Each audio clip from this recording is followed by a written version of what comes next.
Hi guys and welcome back to another video. Ngasidi January head reading tawdoini ko. January hariba month se lakadore adum yearly gi ba zodiac sign da base to reading so thaga charaki ki but January se hawdarabanina January month se da kari urakpe ai thengna pe habadugi matang da reading shu tawda bya da banina aina monthly head reading sana thaga charakpane. So piles ani thokna khaidok chigani pile A and B ko adu isana choose tawbagi muhta ngasigi di pile se isagi date of birth pokpa date ke matungina khaidok chare ko. Pile A hairkadi date 1 dagina 15 phawbagi manungda pokpi bechili now sing gi reading la ani ko ado khoi date 1 dagina 15 phawbagi manungda pokpi bechili now sing pile A gi oiba January month sida kari aphapata pige kari advice lege habana chingbado yengminarese pile A gi oina card hana draw tawjarage ko participation,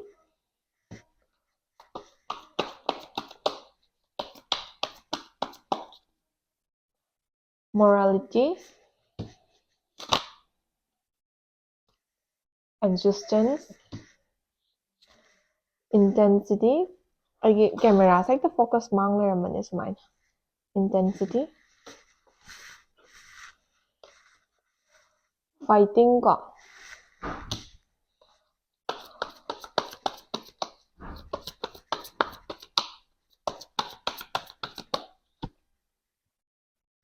Emotions. Last card amaga draw tawjage. Politics. So similar aduga koi energy card chu draw hana tawtho ase. Pile A have the date 1 dagina 15 phawmang na pokpi bechili now singena January sida kai pige habado ko. So the full moon in Capricorn,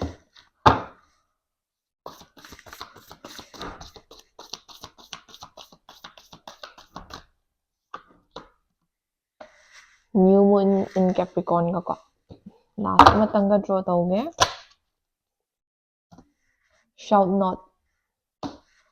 So pile A have the date 1 dagina 15 phawbagi manungda pokpi bechili now singi aina 2026 ki ahanba month January hariba month se ko sigi January hariba month sida isage ba kari vision pige hamatamda January hariba month sida isage luck se yamna intense oina leigani ba ko haidi luck se isage favor da leiba isana kaino mo hotna zarubaga turn out tawrapaga chanaba isana kaino ma pamjaba ningjaba siga isana hotna baduga dagi luck tuga mapa chanaba dagi isana ningjaba pamjaba khara adum fulfill tawba ngamba fruitful oiba ngambagi possibilities adum pi ko aduna luck se isagi favor da leigani masima khangjanbiro. And then career gi matang da yengakpa matamda participation, fighting and politics ko. So sigi card ahum sina kari specify tawge harba matungda first and foremost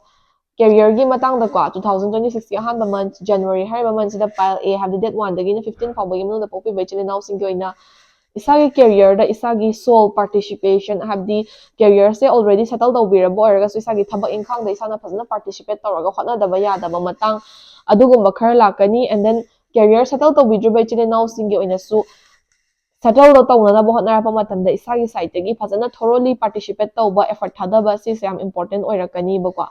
aduga thabak kumba tawbiba ichile now singi oina isagi workspace da isagi thabak tawriba jaga aduda work politics kumba khara tawrakadawribako haidi adum amana amada pau tamsinbi adagi isagi maningda ngangnabi khotnabi adumaina mina khara kala khamanbing shinwa work politics kumba khara leigani aduna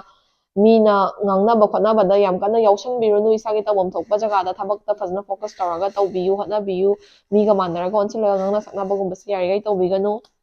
aduga January hariba month sida ko isana fajana isagi effort thadaraga isagi situation or any issue lakpa matamda career gi matangda ko fajana haidi effort thadaraga hotnaba ngam taragadi aphaba outcome adum purakpa yabagi career da dum growth leiba yabagi chances piyeba ko. Next morality hariba card gi matungina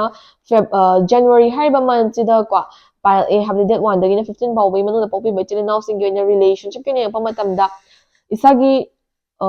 personally relationship leibiba ichili now singi oina isagi leiriba relationship to the better future amagi outlook tawba ngamba isana isagi exist toriba relationship to the hena grow up tawnaba hena chawkhatnaba phabaromda isagi partner ga tathok tasin tawraga grow tawba ngamnaba hotnaba adudo yam important oi ko aduduga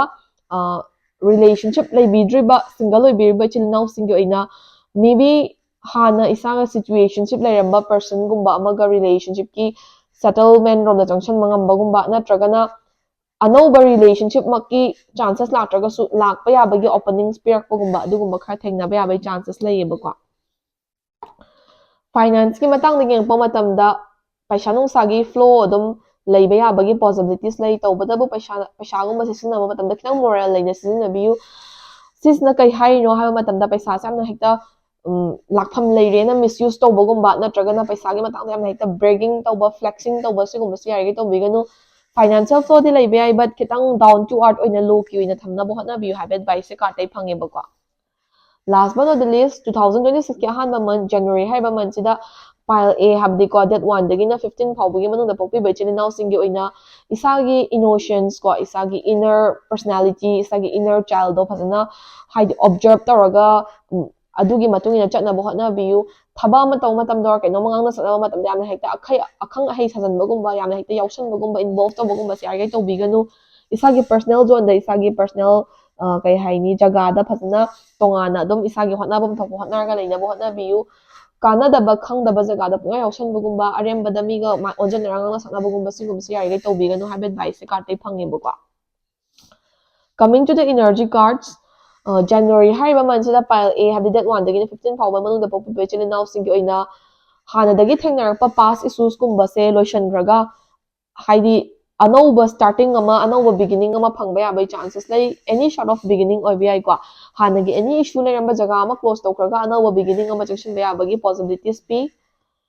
adagi isana hanadagi hotnajarakpa effort thadajarakpa singi haidi thabak kharadagi or isana hana effort thadajarakpa jaga kharadagi isase afaba mahai chaba yabagi possibilities January haiba month sida piye last but not the least isana past ta phanamna soikiba or past ta nungaitaba issue phanam laigragasu past na isa hold back tawraga thambiganu past habasidi past samdokpa yaba nate isana soikiba khotkiba do khangjillaga better future gi damakta work to view past habasidi past dum thambiramo haiba advice card gi phangeba ko so sise pile A gi oiba January ahead reading oidoini ko hey guys mathang sina koi pile B ko pile B haragadi that 16 dagina 31 phawbagi manungda popi ba ichili now singi oina January month sina kari kari apha phatta pige habadugi matangda reading se laktoine ado koi pile B gi oina su card se hana draw tawar se ko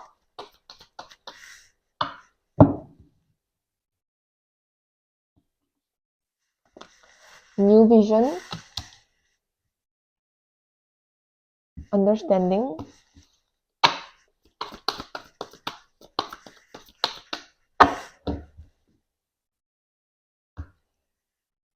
maturity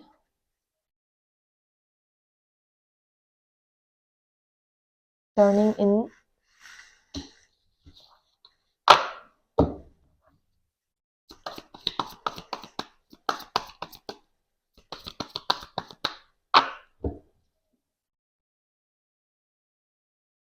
ripeness schizophrenia existence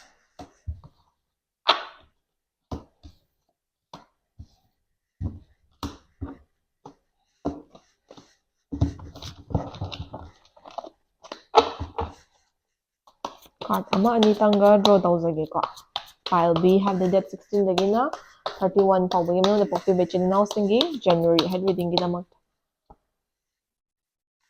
the creator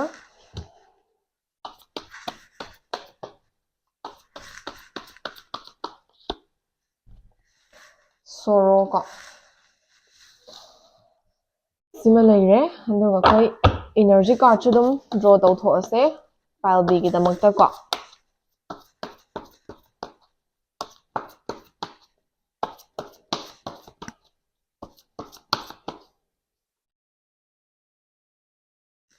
new moon in Cancer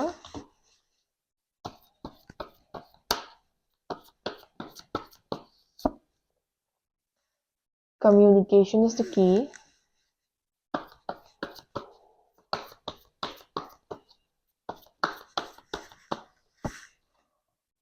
luck is on your side ko so Pile B habadi date 16 dagina 31 faubagi manungda pokpiba ichil inausing yoina reading se laaseko. First and foremost, luck ki matang the vision se piibako. Luck ki matang the card ahomne specify tawakadoise. Ahambada akhoi the creator hariba card cheko. Sige the creator hariba card chigi matungina pile B habadi date 16 dagina 31 faubagi manungda pokpiba ichil inausing yoina January hariba month se chahigi haubagi first month of the year ne chahi haubasna lakpa matamda ahanba month na lakpa matamda isa se isorna chanba sembiba mapuna chanba kwa isana ningzaba adagi kainoma pangthokena khalamba se sigi beginning of the year sidagi phazna pangthoga chatpa ngamkhibagi potential piba isada blessing leibagi mong piba kwa. And then ripeness hariba card chigi matungina isana hanadagi hotnajarakpa isana hanadagi plan tawjarakpa singse handaki chahi sina hobadagi di handaki chahi ahoba ahanba thasidagi di sagi hotnajamaldo mapung marai pharakpa sana hotnajamaldo haidi phangakpa yabagi possibilities piyebako aduduna sigi energy card na so specify tawineba luck is on your side ko 2026 ki ahanba month January hariba month sida pile B have the date 16 dagina 31 faubagi manung da popi bai chili now sigina luck se isagi favor da isagi side ta lay habasima khangjin biro bako mathang da koi pile B have the date 16 dagina 31 faubagi manung da popi bai chili now singi oina career gi matang da la ase bako career gi matang da la pa matamda January hariba month na la pa matamda career gi matang da ko phaba ama issue ma tholakpa da oraga so or isana career sida chawkhatna ba aphaba oina bo hotnage hena chawkhatna bo hotnage na khalakpa matamda isagi wakhal da khalakpa isagi thamoi da phaurakpa isagi intuition da phaurakpa ko aina si tawrdi phani sigi je tawrdi shi orakpa yai sigi thabak se hana tawrga di shi orakpa yai habigi isana wakhal da planning amadi laktuni dana ko adugumba planning do isana si phani na khanbada adu do execute tawraga chatpiu maramdi isana wakhal da khalakpa isana si tawrdi phani si tawrdi hena chawkhatkani haina khalakpa sa sisina isagi oni hena beneficial oibe yabai chances leibo ko January month da dena isana isabu thajaba thambiu career settle tawraba chili now sigina su tawjuba chili now sigina su isana isada thajaba thambiu aduga isana si pharani haina khallaga loba decision da aduna isai career da growth lakpa yabagi natragana career settlement rom da hena close step rom da jangshilakpa ngambagi possibilities se garchina piba ngamme bako habdi 2026 ki hanma month na lakpa matamda isana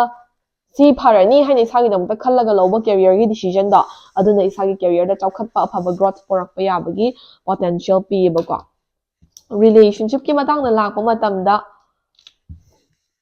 sorrow maturity and understanding ko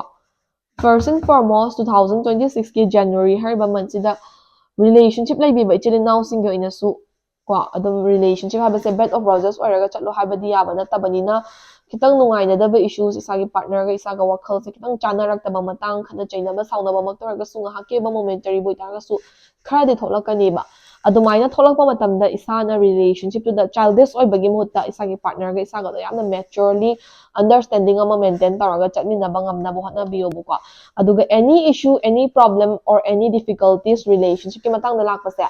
maturity and understanding se maintain taraga chatpa ngam taragadi yam easily solve to bangam gani ba mi khuding maki relationship se dum harauraga nungairaga chatlo habidi yaba na te bako adubu phajana isana haidi isagi partner ga isaga na aman amabu maturely understand taraga chatminna ngam taragadi yam aphaba oiba yabai chances adum pi bako single oibi bachili now single ina January month di yam athuba relationship lakpa yabagi natraga na anoba relationship ki vision se January di pi de tawbadabu adum isana khanjaba person lai taragadi look out tawbiba lep pi ganu adum hotna biu kashu kaide tawbadabu January month di hekta relationship lerakani habagi proper vision di pi de bako single oibi bachili now single di finance ki ning pa matam da 2026 ki ahan month January month sida pile B khani bachili now pile B oibi bachili now sing that 16 dagi 31 how manung da okpi bachili now sing goina finance ki ba anoba vision anoba opening lakpa yabi chances lay haidi paisa nung sa se hena hengat flow hengat na ba isada means layrakpa or paisa nung sa tan ba ngam na ba tan na ba hotna ge haibagi wakhalon lakpa gomba or already hanadigi paisa thok bachili now sing goina paisa se stable oirakpa or anoba mo decision na ba hotna rakpa adagi flow hengat na bahot narakpa adugumba anoba vision sing lakpa yai ko mathang sidaida existence hariba card chithol e ko sigi existence hariba card chi matungina 2026 ki ahan month sida ko January hariba month sida pile B have that 16 dagi 31 phawbagi manu bokpi bechile now sing na ꯍꯧꯖꯤꯛ ꯐꯥꯎꯕꯗ ꯏꯁꯥꯁꯦ Axis ꯇꯧꯔꯤꯁꯦ survive ꯇꯧꯔꯤꯁꯦ ꯏꯁꯣꯔꯒꯤ big ꯕ꯭ꯂꯦꯁꯤꯡꯅꯦ ꯍꯥꯏꯅ ꯈꯟꯕꯤꯌꯣꯕꯀꯣ ꯑꯗꯨꯒ ꯏꯁꯥꯒꯤ ꯂꯥꯏꯐꯁꯦ ꯌꯥꯝꯅ ꯚꯦꯂꯨꯑꯦꯕꯜ ꯃꯦꯃꯣꯔꯦꯕꯜ ꯑꯦꯟ ꯀꯩ ꯍꯥꯏꯅꯤ ꯌꯥꯝꯅ ꯌꯨꯁꯐꯨꯜ ꯑꯣꯏꯅ ꯏꯁꯥꯅ ꯈꯟꯕꯤꯌꯨ ꯑꯦꯟ ꯗꯦꯟ ꯏꯁꯥꯒꯤ ꯂꯥꯏꯐꯁꯤꯗ ꯍꯥꯏꯗꯤ ꯀꯔꯝ ꯀꯥꯟꯗ ꯃꯤꯑꯣꯏꯕꯁꯦ ꯀꯔꯝ ꯀꯥꯟꯗ ꯀꯩ ꯍꯥꯏꯅꯤ ꯄꯨꯟꯁꯤ ꯂꯣꯏꯗꯣꯏꯅꯣ ꯍꯥꯏꯕꯁꯦ ꯈꯪꯕ ꯉꯝꯕ ꯅꯠꯇꯦ ꯑꯗꯨꯗꯨꯅ ꯏꯁꯥꯅ ꯑꯦꯛꯖꯤꯁ ꯇꯧꯔꯤꯉꯩ ꯃꯇꯝꯁꯤꯗ live with the flow go with the flow ꯀꯣ ꯂꯥꯏꯐꯁꯦ ꯐꯖꯅ ꯍꯥꯏꯗꯤ ꯏꯁꯥꯒꯤ ꯃꯐꯝ ꯑꯃꯇꯪꯁꯨ ꯁꯦꯝꯍꯧꯅꯕ ꯑꯣꯔ ꯏꯁꯥꯁꯦ ꯍꯔꯥꯎꯔꯒ ꯅꯨꯡꯉꯥꯏꯔꯒ ꯑꯗꯒꯤ ꯏꯁꯥꯁꯦ ꯁ꯭ꯇꯦꯕꯜ ꯑꯣꯏꯅ ꯆꯠꯍꯧꯅꯕ ꯏꯁꯥꯒꯤ ꯁꯥꯏꯠꯇꯒꯤ ꯐꯖꯅ ꯍꯣꯠꯅꯕꯤꯌꯣꯕꯀꯣ ꯑꯐꯕ ꯃꯌꯥꯝꯁꯨ ꯂꯥꯛꯄꯁꯨ ꯑꯣꯏꯁꯅꯨ January ꯃꯟꯠꯁꯤꯅ ꯂꯥꯛꯄꯗꯒꯤꯀꯣ last but not the least you and your loved ones are safe ꯀꯣ so ꯄꯥꯏꯜꯕꯤ ꯑꯣꯏꯕꯤꯕ ꯗꯦꯠ 16ꯗꯒꯤꯅ 31 ꯐꯥꯎꯕꯒꯤ ꯃꯅꯨꯡꯗ ꯄꯣꯛꯄꯤꯕ ꯏꯆꯤꯟ ꯏꯅꯥꯎꯁꯤꯡꯒꯤ ꯑꯣꯏꯅ ꯑꯅꯧꯕ ꯆꯍꯤꯒꯤ ꯑꯍꯥꯟꯕ ꯃꯟꯠꯁꯤꯗ ꯂꯥꯛꯄ ꯃꯇꯝꯗ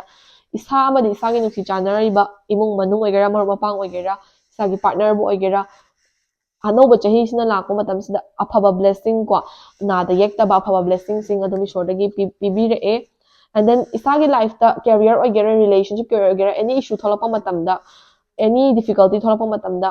ꯏꯁꯥꯅ ꯍꯦꯛꯇ ꯍꯥꯟꯅ ꯚꯥꯞꯅ ꯁꯥꯒꯠꯇ꯭ꯔꯤꯉꯩꯗ ꯑꯣꯚꯔ ꯊꯤꯡꯀꯤꯡ ꯇꯧꯗ꯭ꯔꯤꯉꯩꯗ ꯃꯤꯗꯨꯒ ꯑꯣꯔ ꯏꯁꯨ ꯂꯩꯔꯤꯕ ꯄꯔꯁꯟꯗꯨꯒ ꯀꯝꯃ꯭ꯌꯨꯅꯤꯀꯦꯠ ꯇꯧꯊꯣꯛꯅꯕ ꯍꯣꯠꯅꯕꯤꯌꯨ communication is the key to your stable future ꯀꯣ ꯍꯥꯏꯗꯤ ꯑꯦꯅꯤ ꯏꯁꯨ ꯊꯣꯛꯂꯛꯄ ꯃꯇꯝꯗ ꯑꯦꯅꯤ ꯄ꯭ꯔꯣꯕ꯭ꯂꯦꯝ ꯊꯣꯛꯂꯛꯄ ꯃꯇꯝꯗ ꯐꯖꯅ ꯀꯝꯃ꯭ꯌꯨꯅꯤꯀꯦꯠ ꯇꯧꯊꯣꯛꯅꯔꯒ ꯀꯩꯁꯨ ꯂꯩꯇꯕ ꯋꯥ ꯃꯆꯥ ꯑꯃꯁꯦ ꯔꯤꯖꯣꯜቭ ꯇꯧꯕ ꯌꯥꯕꯒꯤ ꯑꯣꯔ ꯑꯆꯧꯕ ꯋꯥ ꯑꯣꯏꯒꯗꯧꯕꯁꯦ ꯀꯝꯃ꯭ꯌꯨꯅꯤꯀꯦꯠ ꯐꯖꯅ ꯇꯧꯔꯒ ꯄꯤꯛꯅ ꯂꯣꯏꯁꯤꯟꯈꯤꯕ ꯌꯥꯕꯒꯤ ꯆꯥꯟꯁꯦꯁ ꯂꯥꯛꯄ ꯌꯥꯏꯕ ꯑꯗꯨꯅ ꯀꯝꯃ꯭ꯌꯨꯅꯤꯀꯦꯁꯟꯁꯦ ꯏꯁꯥꯒꯤ ꯍꯥꯏꯗꯤ ꯁ꯭ꯇ꯭ꯔꯣꯡ ꯍꯣꯜ ꯑꯣꯏꯅ ꯊꯝꯕꯤꯌꯣꯕꯀꯣ ꯁꯣ ꯁꯤꯗ ꯂꯣꯏꯖꯔꯦ ꯄꯥꯏꯜꯕꯤꯒꯤ ꯑꯣꯏꯅꯁꯨ ꯖꯅꯋꯥꯔꯤ ꯍꯦꯠ ꯔꯤꯗꯤꯡꯁꯦꯀꯣ